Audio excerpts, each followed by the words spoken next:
I had the chance to attend the debate in Philadelphia last night, the spin room at least around the debate, and it was an interesting experience. It was even quite a bit different than the CNN debate. That was the one in Atlanta. The environment was different. It was a lot more organized. It was a lot more structured. Just even the way the press was run, the way the entire city was being run around it, the environment around the debate, it had a sense of organization to it in a way that the last debate didn't have.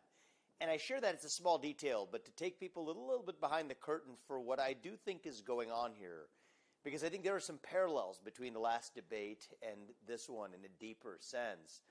I think there's a deeper project at work in the narrative that the media is trying to sell the public. Now, what was interesting to me was heading into this debate, the expectations were set low, and I believe purposefully low for Kamala Harris. I believe in calling a spade a spade. Did she exceed the purposefully low expectations that were set for her? I think that she did. But I think that this is part of an interesting pattern, and I think a concerning pattern dating back to how the media handled the last debate. You can't view the last night's debate with Kamala Harris without actually understanding it against the context of the first debate that Trump had with Biden. And I was at that one as well in Atlanta. Here's the truth. That last debate did something unique for the media that they really needed in order to bank their credibility with voters, and it was this.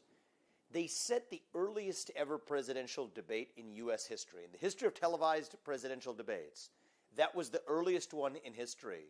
And that wasn't some accident. It was a negotiating condition for at that point, the Biden-Harris campaign. They said they would not have debates, but these are the terms on which they were going to agree to have a debate. They were only going to have a debate, they said, if this was the schedule of debates. They had this one scheduled with ABC for September on the date that exactly we had it last night, September 10th. But they would only agree to that if there was also an earlier debate in the month of June, before either the Democrats or even the Republicans had formally nominated their candidate. That was the first time that's happened in the history of televised presidential debates in a general election. Now, at that debate, in the lead up to the debate, you had no expectations one way or another that was set for Biden because it was a trial balloon. The reason they negotiated that was it was what in the world of finance or business you would call a free call option. That means that you have the option to exercise it, say you're a candidate, but you don't have to. That's exactly what Democrats bought themselves. It was a bit of a trap that was laid for Trump and for the Republicans to say that if Trump beat Biden so badly that he was going to win the election versus Biden, they would still have enough time to swap him out. But if Biden somehow surpassed and exceeded expectations, that would have reset the otherwise failing race. Well, they succeeded in getting that debate. Trump wiped the floor with Joe Biden. The whole country saw it. And that started the call to actually get Biden off the top of the ticket. Now, that did two things.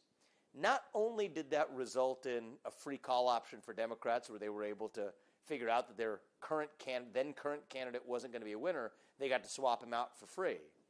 But it also did something really important for the media, and that's the link to last night's debate. What it did is it created a shock to the American audience, to the American voters, that even many previously left-leaning networks, cable networks, print digital media publications, all decided to be critical of Biden in a way that they hadn't been critical of a Democrat for a really long time. They were more critical of Joe Biden during the early part of that summer than they were of Donald Trump or of Republicans. And what that did was that banked a certain amount of credibility that the media gained with the public. And I think that was the second untold benefit of what happened after that first debate. So the first is the Democrats got a free option. It says, you know what, if the trial balloon works, we'll ride the horse that we're on. If not, we'll switch to a different horse. That was strictly value creating, getting a free call option. Call options have value, and they got something that had value that they previously didn't have, was the option to swap out their candidate. But it wasn't just the Democrats that it helped. I think it gave the media and restored and rebuilt and rehabilitated credibility that a lot of the political media had lost to the public by saying that, you know what, now we criticize Democrats. We're going to talk about Biden's cognitive deficits. We're going to talk about his poor performance in the debate. We're going to talk about how he has ducked questions, even as the sitting U.S. president, pontificating about the threats to our democracy, failing to partake in the most basic norm of a U.S. president to communicate exactly what he's doing and why he's doing it, and to answer even modest, if not tough questions from the press. We saw the New York Times, you saw CNN, you saw which hosted the debate, you saw the Washington Post, you see every major mainstream media outlet then not only turning on Joe Biden, but treating him with the same harsh inquiry and treatment that they've treated Donald Trump for years. Now, that allowed them to sweep under the rug the fact that for 3 years, they actually covered for Biden and his cognitive deficits. They covered for Biden and his policy failures. They covered even for some of his most disastrous policy failures, like the disastrous withdrawal from Afghanistan and the way that that was executed. They completely swept that under the rug for 3 years. But in 3 short weeks, they were able to rebank some of that credibility by saying, no, we're not biased media. They'll say that the media leans Democrat. No, here's our best proof that we don't lean Democrat. We're most critical of the Democratic president of the United States and the Democratic nominee for U.S. president in a race versus Donald Trump, where at least for those 3 short weeks in June and into early July, they could say that, no, we actually are treating Joe Biden even more critically than we are Donald Trump based on his performance. And like it or not, I just think it's a hard fact that much of the public, especially those who aren't dialed into American politics every day or the political media or weren't paying particular attention to the primary process, said that, you know what, maybe these people are more balanced than conservatives or others may claim. This is not a biased media. I could see them right before my eyes criticizing Joe Biden, criticizing the sitting Democratic president of the United States, criticizing the Democratic nominee even in his race against Donald Trump. So those are the 2 objectives accomplished by that prior debate. And that's what really laid the groundwork for yesterday's debate, which, remember, was not scheduled after or anything else. It was scheduled as part of the exact same plan, right? The negotiated conditions for these presidential debates locked in both of those debates at the same time. ABC on September 10th, CNN in June.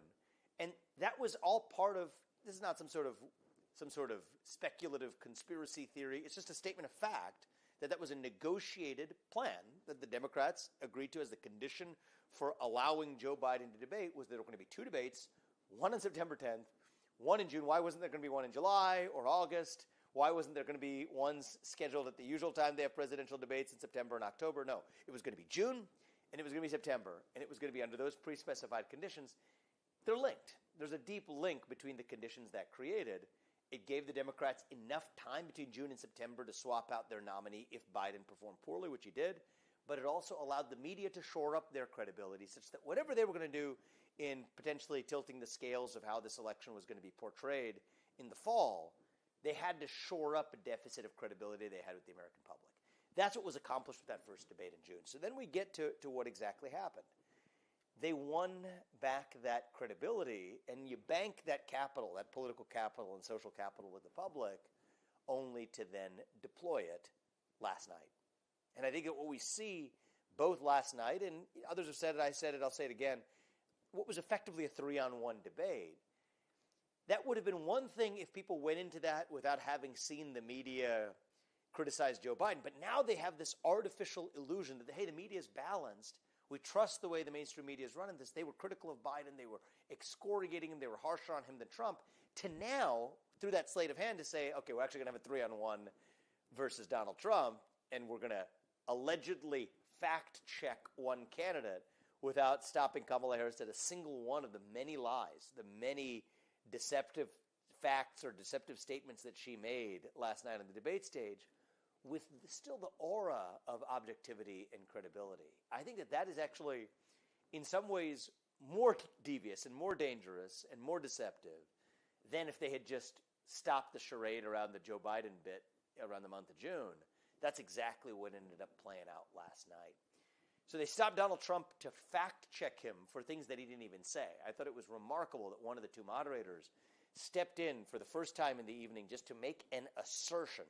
So this is during the topic of abortion, Donald Trump spoke about the fact that many Democrats have favored radical policies that would permit abortion all the way up to the time of birth. He cited that there are Democratic politicians in certain states that have advanced certain measures. That's what he said. Now, one of the 2 moderators last night stepped in to fact-check Donald Trump when she was contradicting something that he didn't even actually say. She said that, just to be clear, there are no states today that allow abortion after or at the time of birth. That's not what he said, but to somebody who isn't watching this very carefully at home, who's just tuning in disconnected, God bless them and thank probably better for them, from American politics, but checking in on this presidential debate. It allows them to say, okay, Donald Trump said something, I don't remember exactly what he said, but this objective moderator from media networks that I know, I get a sense are objective because they were objective. They were hitting Biden just as hard as they were hitting Trump. Now comes out and says, no, Donald Trump has just been put in his place through a lie that he told when he actually didn't tell a lie at all, but that's the appearance they cultivate. To then do that systematically over the course of last night, that was the beginning of a pattern that you saw yesterday in Philadelphia, without actually doing the same for what were a much wider range and a deeper and more concerning set of lies that Kamala Harris told with a straight face yesterday. Talk about the number of times she brought up Project 2025. You might like some of the things that Project 2025 has to say, you might not. But whether or not you like it, and some conservatives haven't loved Donald Trump's position distancing himself from that, but it doesn't matter. You have people on both sides have their own views on the substance of it. Project 2025 is a different set of policy objectives than that have been embraced by Donald Trump. He has distanced himself from it publicly. He says that he's had nothing to do with it. He doesn't even know what's in there. Kamala Harris knows this and yet purposefully used that in a way that if the debate moderators were using the same standard they used to, quote-unquote, fact-check Donald Trump, to say that, okay, because you said that some Democrats are in favor of abortion and permitting abortion all the way up to the time of birth, that somehow we're going to fact-check you by pretending that you said that some states actually allow it, and we're going to come in and make sure that our audience is informed of that assertion. If you're applying that same standard to the other side, if Kamala Harris is saying that Donald Trump is going to implement Project 2025, you would expect that same debate moderator to say, in fairness, as a fact-check to the audience whose perceptions they care so much to protect, you might predict that moderator would say, but yes, Donald Trump has disavowed that several times over, Vice President Harris, so we would appreciate your clarification on that. Didn't hear a word of it. Same thing with respect to the federal abortion ban. She said point blank that Donald Trump would sign a federal abortion ban, when in fact he has been clear, to the point of even getting criticism from some on the right for it, that he would not sign a federal abortion ban into law. Same thing with respect to her insinuations that Donald Trump has insulted the military. There hasn't been a shred of evidence that Donald Trump said what the many in the then media alleged that he did. It's now been debunked that Donald Trump ever said something disparaging about military members. It was a hoax that was perpetuated by the political opposition. Kamala Harris asserted it last night as though it was fact without going challenged by the moderators. Same thing with respect to her false claim that Donald Trump somehow claimed that it was just fine people on both sides of what happened in Charlottesville. If you look at the entire context of what he said, it was a clear quote. It's been debunked even by left of center publications since. She said it with a straight face, though. And the problem is many voters at home, many people watching this debate at home, have really no ability to tell that difference. It's a good thing. I don't blame Americans. They shouldn't have. Most Americans should not have their lives consumed with following partisan political jousting. I don't think it's good for the country. I don't think it's good for most people.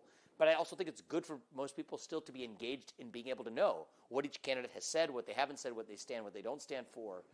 And yet the media that claimed this artifice of being objective in the way they went after Joe Biden, after his CNN performance, and the way they went after Donald Trump last night, completely failing to apply that same standard to Kamala Harris when they know that this myth about what Donald Trump said after the Charlottesville incident was actually dishonest. They did not call her out on it once. Straight down the list: Project 2025, federal abortion ban, insinuations about what he said in the military, the Charlottesville fine people hoax, the fact that she claimed that cops died.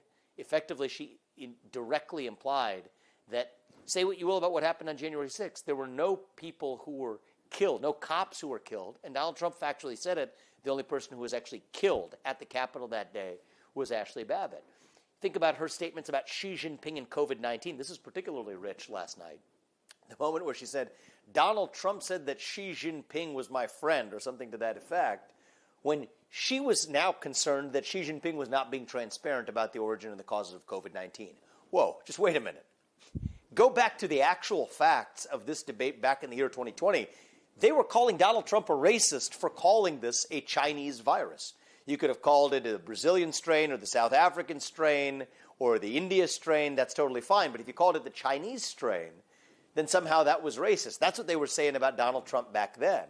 But she's banking on the fact that voters don't remember exactly what the truth was back then to create and invent a new reality, that Donald Trump somehow was the one who was cozying up to Xi Jinping when he proposed a travel ban from China that many in the Democratic Party opposed, when he proposed greater transparency and labeled it even the China virus, the Wuhan virus. They called him a racist for saying it. Now, 4 years later, Kamala Harris is saying that Donald Trump was claiming Xi Jinping was my friend when Xi Jinping was not transparent about the causes, about the origin of COVID-19.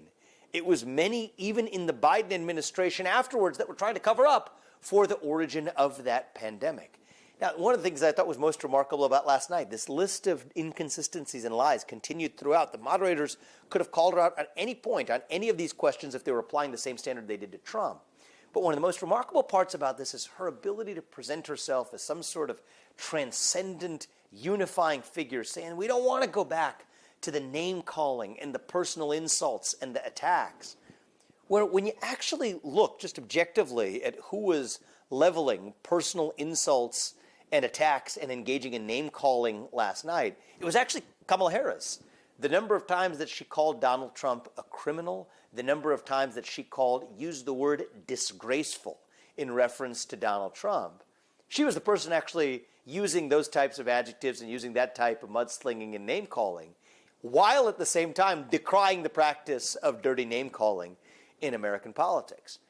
Now, should Donald Trump have been able to call her out if this was a debate where you had microphones that were on in all directions and you didn't have moderators? Of course, I think the public would have been able to see that.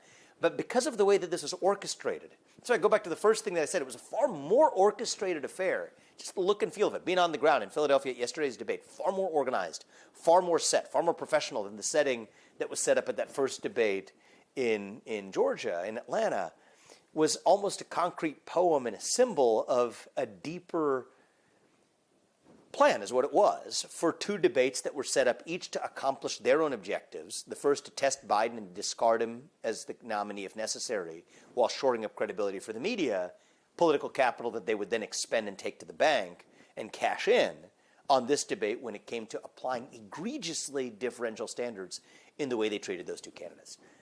So the real question right now for not only the future of this election, but I think the future direction of our country is whether voters are actually going to buy what they are trying to sell.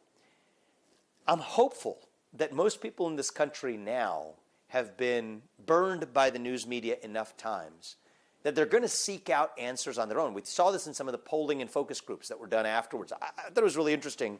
One of the things I wanted to do, people asked me my opinion on how the debate went immediately after it was over. I didn't particularly want to offer that because I wanted to check my own bias. I'm in a bubble environment. Everybody's in a bubble environment right there in the media, spin room, surrounded by, in my case, I was watching the debate with a lot of prominent Republican politicians and leaders across the country, but all of whom have similar views. I want to be careful I'm not trapped in an echo chamber of perspectives that are disconnected with what most Americans at home think. But I think what you saw was a lot of people at home, which is what I saw in several of the focus groups of undecided voters immediately afterwards, after that debate, to hear what their perspectives were. And I even talked to some of my own liberal friends and family members, liberal friends and then family members were more either outside of politics, may lean conservative, but outside of the world of the daily grind of partisan politics, just to get their diverse range of opinions. And what they said was, okay, Kamala Harris, my liberal friends, did she perform better? Yes, she did. That's what they say. But it was a performance, right? It was in the context of performing. You perform in the context of a performance. But does that convince somebody on her ability to actually implement policies and execute action that lifts up the quality of life and the well-being of everyday Americans? I think that's where a lot of people, even on the center left, were unconvinced, because the core question, both heading into, during, and after yesterday's debate, is that why isn't she actually doing the very things that she was talking about last night? The moment where Donald Trump hit that nail on the head, I thought, was where he said, we could end this debate right now. You could just go back to Washington, D.C. You're talking about the border.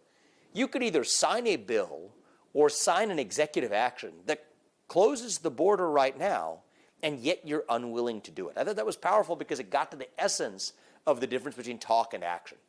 Actions speak louder than words, and I think that this is one of the areas where, again, the media has failed to scrutinize Kamala's shift on a lot of the policy positions. She did get one question to that effect last night. It was as though they checked the box to say they asked her about it, but completely let her off the hook in actually answering it. We did not hold her to task. I think the media did not hold her to task for her own flip-flops on these policy positions. They're not flip-flops. Flip-flop is you say one thing and you switch to another, and politicians have been doing that for time immemorial. But in this particular case, Kamala Harris has actually taken actions in certain key areas that affect Americans. She co-sponsored a bill. She didn't just say she supported it as a presidential candidate. She did that too in 2020. But as a U.S. Senator, she took active steps. She co-sponsored a bill with Bernie Sanders to create effectively a single-payer health care system, Medicare for all, in the United States of America. She now says she's against that. Those are words compared to her action. She now says she is against a ban on fracking. She, when she was AG of California, sued the Obama administration over granting fracking permits. Same thing goes for offshore drilling. She said she wanted to end the filibuster to ram through the Green New Deal, which would end the coal industry and end a number of other industries, energy industries in the United States. Well, guess what? Those are actions compared to the fact that she's now disavowing that with her words. So I do think actions speak louder than words, but that disconnect was not at all prosecuted by the moderators last night. And again, it comes back to that banked credibility, the artifice, the sanctimony. At one point, you got Donald Trump getting a question about Kamala Harris's racial identity going to Donald Trump, but then you had that moderator, David Muir, last night, who then tossed the question to Kamala Harris afterwards, a really hard-hitting question. Well, what is your perspective on this issue? As though it were an issue in the first place. That, I think, was the ultimate deceit here. It wasn't the fact that it was a biased debate. If it's a biased debate, then it's a biased debate and people can make their own judgments. But it was the sleight of hand of creating the optical illusion of balance by going after Joe Biden the way they did, which actually accomplished their objective, but which then also gave them the veneer of a temporary credibility that allowed them to bring that special air of sanctimony around their supposed objectivity that was dripping last night in the face of what was, I think, actually far more egregious bias than we've probably seen in any modern presidential debate in history that certainly I can recall. And I think all of this reveals the heart of what's at issue in this election. You hear a lot of fellow Republicans, will refer to Kamala Harris as a far-left ideologue or a Marxist or a communist. You won't generally hear me leveling that critique against her because I think it gives her too much credit. It gives her the credit of being an ideologue. A guy like Bernie Sanders, he's an ideologue. I disagree with his ideology, but I can respect anybody who at least has a clear set of principles who guides them in their actions and their beliefs, even if I disagree with most of the content of those beliefs. Kamala Harris isn't ideological particularly. I think last night demonstrated this too. We're not even up against a candidate. We're up against a machine. It's a perverted, upside-down version, hellish version of the San Antonio Spurs under Greg Popovich or something like that in the sphere of American politics. You could replace the individual person who's playing in the position, but it's the machine that ultimately achieves its objective. And that's what's really going on in this race. This isn't about Republicans versus Democrats, not quite. It's not about black versus white. It's not about man versus woman. The media, the powers that be, will try to train you, divide and conquer, pit groups against one another, identity politics, vote bank politics. Don't fall for that trick. This isn't about Republicans or Democrats even. It is about the managerial class, the bureaucratic class, and the everyday citizen. That's the real divide in this country. You see in recent days, not only Liz Cheney, but Dick Cheney. People who've watched my race last year know that I've been no fan of him, and his recent endorsement of Kamala Harris has nothing to do with it. But Dick Cheney came out and publicly endorsed Kamala Harris. I considered this one of the less surprising things to have happened in American politics this year. And at the same time, you've seen many former Democrats, even iconoclastic Democrats, that have criticized candidates like Kamala Harris or Joe Biden, even from a progressive vantage point, now shifting over to support Donald Trump. So what's going on there? I think it is evidence of the fact that the real divide is not really between the traditional Republican and the Democrat, but between this managerial class, the people who were never elected to exercise political power, be they in the media, be they in certain parts of the corporate capture machine, or especially be they in the administrative state, the unelected bureaucrats who are writing more laws and setting more policies than even Congress, which was elected to actually carry out that function. That's who's actually running the country. It's not Joe Biden. It's not even really Kamala Harris. It's not their ideology, because I don't think they have one. It is the permanent state, the fourth branch of government, the Leviathan, the swamp, the managerial class, the committee class, the bureaucrats. That's who's running the show today. And that's what we're really up against. We're not just running to defeat a candidate. We are running to dismantle a system. That's what Donald Trump meant the first time around when he said he wanted to go in there and drain the swamp.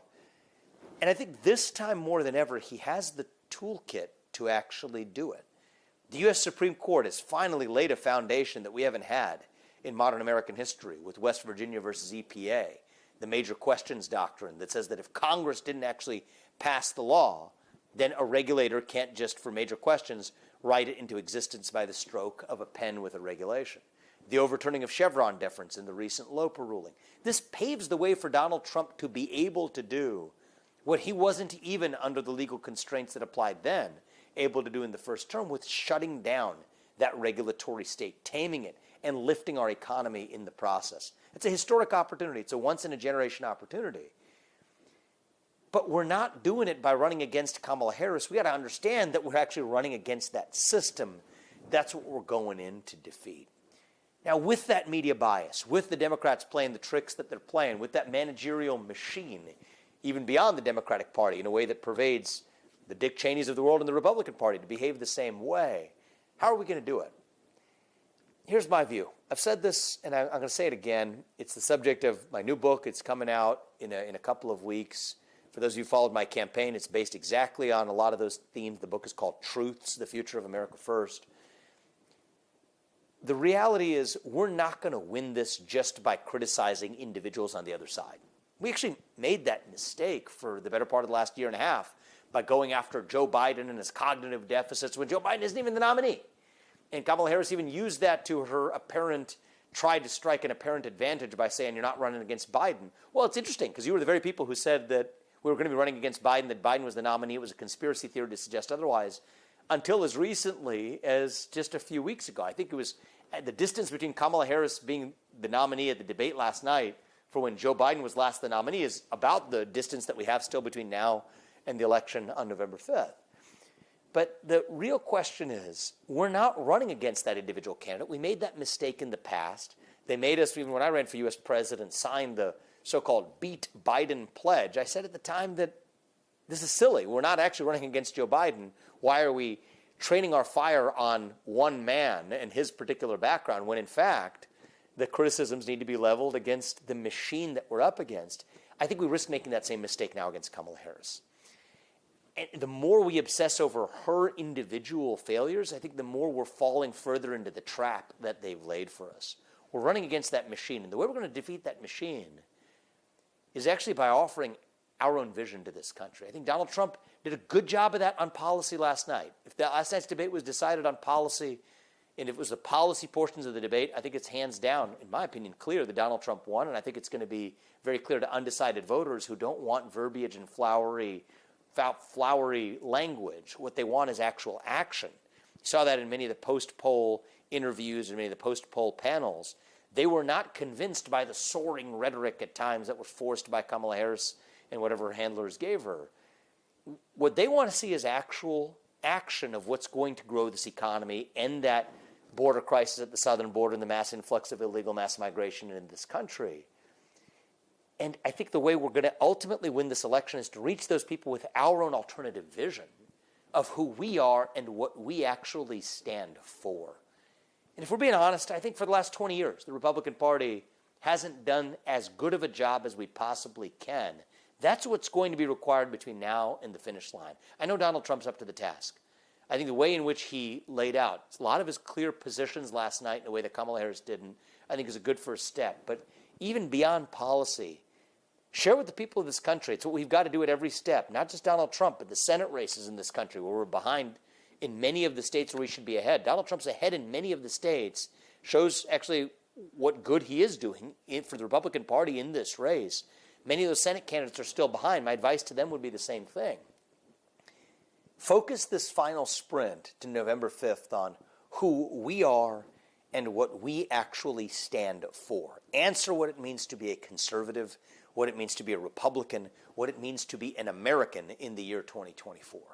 The reason they're trying to lay the traps for us, get us talking about the things they want us to be talking about in the manner that the mainstream media set last night or in other forums between now and the election, forget that.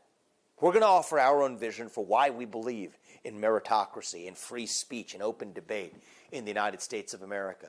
Why we believe that even if you disagree with us, you get to speak your mind openly as long as I get to in return, that's the American bargain. That the best person gets the job regardless of their race or their gender or their sexual orientation.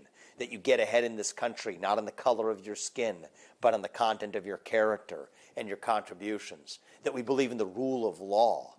And the people who we elect to run the government ought to be the ones who actually run the government, not the unelected bureaucrats in the deep state. That we believe in that model of self-governance that set our country into motion the first time around. That's who we are.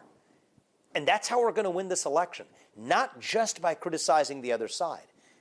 I think that we would do well to actually take sober, serious warning. It's like in the context of a sports competition, you don't midway through just decide that you've won the thing and coast to the end. No. The person who ultimately wins is the one who actually competes all the way through the very end. And in this final sprint, the work we have cut out ahead of us is not just criticizing Biden. He's done. Criticizing Harris, the media is going to give her air cover. We got to pierce through that and call that out when we see it. That's a must. It's necessary, but it's not sufficient. The way we're actually going to do this is now level up and say, this is who we are as conservatives. They will feed you race, gender, sexuality, climate. Well, you know what? We'll offer our alternative vision, grounded in the value of the individual, the family, the nation, and God. That beats race, gender, sexuality, and climate if we have the courage to actually stand for our own vision. Yes, it's controversial. Yes, God has become a three-letter word that they treat like a four-letter word. Well, you know what? Most people in this country do believe in a higher power, and I don't think it should be taboo to talk about it. Most people in this country do believe in the power of the individual, don't believe in apologizing for success or excellence, even through free market capitalism, as Kamala Harris tried to do to Donald Trump last night to embarrass him for his success. No, we're not a country that makes you apologize for your success. We're proud of it. That's who we are as Americans. The nuclear family isn't some vestige of oppressive capitalism as the BLM view of an old world, left-wing, progressive, Foucault-derived worldview they try to sell you for years. No, the nuclear family is the greatest form of governance and the greatest institution known to mankind for prosperity, and we're not going to apologize for that. The idea that I'm a citizen of this nation, not some nebulous global citizen fighting the existential threat of climate change that you heard Kamala Harris spouting off about last night. No, I don't believe in that. I'm a citizen of this nation, the United States of America, the greatest nation known to the history of mankind, and I'm proud of it and proud to serve this country in my own way, closing that gap at the 25% recruitment deficit we have in our own U.S. military. That's how we're going to do it. Revive a sense of pride and identity that we long for. That's what we, I think, have as our work cut out for us in this final sprint to the finish line. Now, is the other side going to continue to lay traps? I think they will. If you just trace the history of this election, just for a sobering moment of truth here, we've seen unprecedented steps taken that we've never seen in the course of American history in any presidential election. Major prosecutions against one of the two major candidates by the party in power and by the candidate who's in power, Biden and then Harris, in the middle of an election. That used to be the stuff of third world banana republics. You saw civil lawsuits against that same candidate. When those started to flail, the civil lawsuits and the criminal prosecutions, they tried extrajudicially, outside of the judicial system, without going through the courts at all, I'll remind you, to literally remove Donald Trump's name from the ballot. So this same election where we're having this debate, don't forget, this was the very same election where it was the proposal of the very people who are debating Donald Trump now to say that they didn't even want to give voters the choice by offering his name to be printed on the ballot. In states like Maine, it didn't go through courts. It didn't go through anywhere else. It was just one individual, a Democrat, in an elected office that said that I don't want the people of my state and eventually of this country to be able to vote for one man. That's unprecedented, never seen it in American history. Then you see things get even darker over the course of months. You see them go after him extrajudicially through the removal from the ballots, through the civil lawsuits, through the prosecutions. And I think the reality is the heated environment that we've created in this country created the backdrop conditions for what I hope and pray was the worst thing that we see in this presidential cycle was an assassination attempt on Donald Trump that didn't come up once from the moderators, one of the most significant events in modern American history in the 21st century. I don't believe we've seen an assassination attempt in a generation on a U.S. president. And yet that happened in this cycle, this summer, in the lead up to this final phase of the presidential race. You didn't hear a peep about it last night. And yet against that backdrop, do we think that that is really going to be the final set of tricks that, from the ballot removals to the to removal attempts to the prosecutions? No, I do think that we're going to see some interesting things happen between now and the time of the election. I think we've seen that at every step of the way. I think we're going to continue to see some of the most aggressive steps we've seen in American history that have defied historical convention. I think we're going to continue to see that pattern continue all the way through Election Day. That's what we're up against. But then we have to step back and acknowledge, okay, we can't just complain about the playing field that we're playing on not being even. You know what? The best advice I give to my kids, I preach it to the left. We got to acknowledge it for ourselves. The person who's most responsible for whether or not you achieve your goal. Not to say that's the only factor that matters, but the number one factor in determining whether or not you succeed in achieving your goal is actually you. I tell that to my kids. I preach it to the left. Got to preach it to myself and to our own side as well. Is the playing field even? No, it's not, but it's the one we have. Winning in this election by a razor-thin margin, I don't think is an option. Not for this country, it's not. We're so, led by the media, deeply divided to this point of believing that the national division runs deeper than it actually does. But this election needs to be decided by a decisive margin. And you know what? A landslide minus whatever shenanigans emerge in this race is still going to be a victory. That's what we require.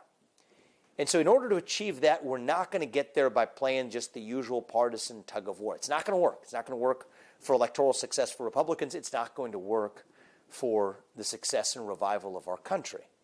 If we want to get serious about this, we have to, for the first time I think in a really long time, offer our own alternative vision of who we are and what we stand for. Some of those policies the other side may label as extreme. Do I think that many of those federal bureaucrats need to be fired? Absolutely. Do I think many of those unconstitutional federal regulations need to be rescinded on day one? You're darn right I do. But that is how actually you revive an economy. It's not only through lower tax burden, not only through the laws that are going to be passed, but through rolling back the effect of that managerial class. That's what Kamala Harris represents, the use of the regulatory state, the use of backdoor regulation to achieve through the back door what otherwise could not be achieved through the front door under the Constitution. They've been threatening tech companies through the back door to censor speech they couldn't through the front door. They've been effectively using administrative agencies to pass laws that limit small business owners and individuals from being able to live their lives in ways that Congress never actually authorized. That's what we're up against. We're up against a corrupt system where many of those same bureaucrats and politicians end up with lucrative careers in the private sector. I don't mind people making money. I think there's no apology for that. But using their private connections in government to do it is wrong. Why do we still not have a ban on lobbying for at least 10 years until after you've left the government? Well, the reality is probably what Joe Biden's going to be doing and his family's going to be doing directly or indirectly after they leave the White House. The fact that they've been selling off the influence of our own foreign policy. Well, Hunter Biden's collecting money from Ukraine, not an issue that came up once last night either. These, I do think, are the issues that whether you're on the left or the right, we should be able to unite around as Americans. That we're a country where we want public service to be back again about serving the public rather than lining your pocket. And I think it's for that reason that we require leaders in this pro-American movement, in this not just conservative movement, but pro-American movement, who come from outside of the traditional treadmill of partisan politics. The fact that Donald Trump was not a professional politician, was a guy who's actually signed the front of a paycheck, not just the back of one, is part of why his economic policies make a lot more sense than Kamala Harris's. It's probably a big part of why, and this came out in the debate as well. He's got a different approach. He cites all these people who he has fired who now don't like him. Well, guess what? It turns out most people who've been in the private sector know this. If you fire somebody for underperformance, they tend not to like you very much in return. That's what happened with a lot of the people Donald Trump fired. He was very plain-spoken about it last night, and the truth is he said, I'm a different kind of person, referring to versus Kamala Harris, in that I do fire people when they fail to do a good job. We need more of that, not less of that in the government. The fact that the very people who are responsible for the botched withdrawal in Afghanistan, the very people who were responsible for the failed economic policies that created the highest rate of inflation we've seen in the 21st century while wages remained flat for much of that period. The fact that every one of those people, to an individual, to a person, to a T, still holds the job that they do is a damning indictment of the managerial class that actually runs the show. That all they care about is preserving their own position of authority. That's un-American. I do think that I'd love to see the Republican Party, as it has become, continue to remain the party for governor roles, for the U.S. presidency in the future, be the party that puts an outsider rather than a groomed political insider in that role. That's what we have in Donald Trump. That's what many independent voters are interested in. They're interested in authenticity. They're interested in action over the verbiage that we heard on stage from Kamala Harris last night. But that's the work we have cut out ahead of us. It's within reach. And it pains me to see this election at least as close as it looks right now, when I know that 80% plus of people in this country share these views. I've traveled this country over the last year. If there's one thing I learned from traveling this country over the course of the presidential campaign, it's that we're not really as divided as the media would have you believe, actually. If you turn on cable news, you turn on algorithmically amplified social media and political social media, you'd believe that our country, actually at the heart of individual people in the country, is on the precipice of a breaking point. I don't quite think so, actually. I think, to the contrary, being in roomfuls of people, not without a camera between, but roomfuls of real people by the tens or the hundreds or the thousands across this country, and I've been in all of those, I don't think that we're nearly as divided as the media would have you believe. 80+% of people in this country agree on those basic values: the rule of law, self-governance, economic growth, meritocracy, free speech, open debate. 80% of Americans agree on that, and half the 20% are frankly people younger than me who never learned those ideals in the first place, who I believe we can bring along too. But it's up to us to call that bluff for what it is. And to do that, we're not going to end up doing it by obsessing over one candidate at a time. She is a cog in a wheel. Biden was a cog in a wheel. Biden's cognitive deficits, they were not a bug. They were a feature to the people who manage him and control him. Kamala Harris's policy deficits, they are not a bug, but a feature to the people who do and will control her. The reality is that's a trap that we risk falling into. We've been led into a trap time and again. This is the biggest trap of all, is that the shenanigans of the other side and the inconsistencies of the other side and the ever-wavering policy commitments of candidates like Kamala Harris, that they cause us to forget to tell the country who we are and what we stand for. We're not just running from something anymore, guys. Now is our moment, more than ever, to actually start running to something, back to our vision of what it means to be a citizen of this nation. What does it mean to be a citizen of the United States of America? It means I pledge allegiance to this nation, not another one. It means the people I elect to run the government, that we elect to run the government, better darn well run the government rather than the unelected bureaucrats who we can never fire. It means that we're going to shut down agencies like the U.S. Department of Education and countless other three-letter agencies that have really aggregated power at the expense of the American electorate. I think in some ways that requires not being more moderate, but more of what some in the media will call extreme. Well, you know what? The American founding was extreme at its origin, right?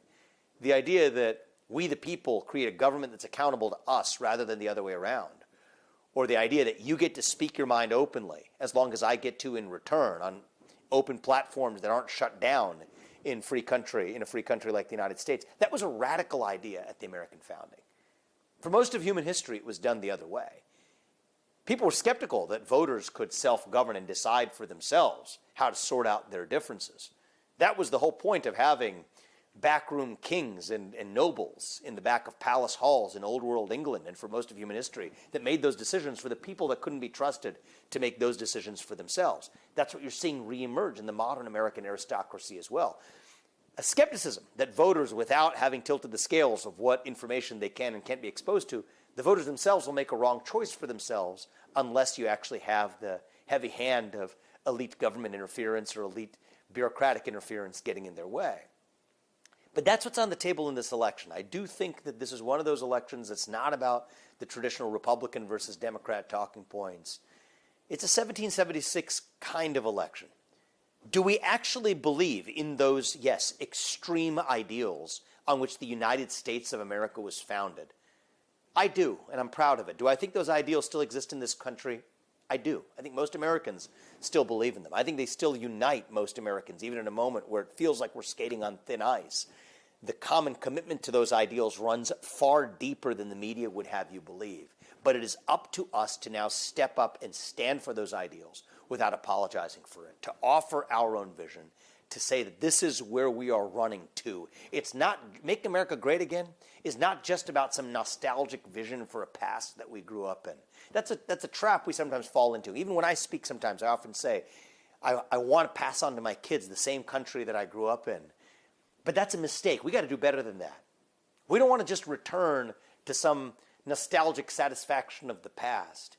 When we say we want to make America great again, what we actually mean is we want to make America greater than it has ever been. That's who we are. That's the ambition. The pursuit of American exceptionalism is about that, a pursuit.